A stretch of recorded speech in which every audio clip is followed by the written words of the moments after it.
since we're talking about Tripura, we all know Manipur. I mean, from a layman's perspective, who has very close Manipuri friends, does it seems like a lost cause now, or is there just indifference towards it? I mean, if something like that was happening in Delhi or even Sonipat per se, the reaction, public reaction, and even the urgency with which the state acts would have been different. What do you think? No, Manipur is a very unique kind of a problem. And we don't have to really see Manipur, despite being unique, in isolation. Because there is a conflict continuum that is taking place in Southeast Asia and eastern part of South Asia. And the conflict continuum is taking place starting from Myanmar. It's moving to Chittagong Hill Tracts, where you have nearly three territories like Bandarban and those areas.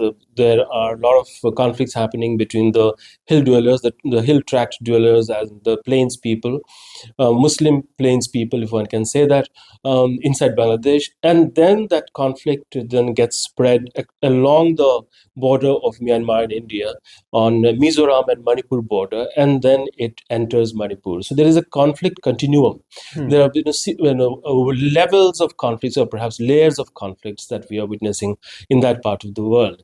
And we should not really look at Manipur just as one isolated zone of conflict, So once we look at it in that broader context, we understand that the flow of arms, the way, say, drones are being used, the way sometimes even Starlink satellite supported internet facilities, these are being used. These are really indicating that the situation is very complicated when it comes to Manipur. It is both cross-border as well as internal.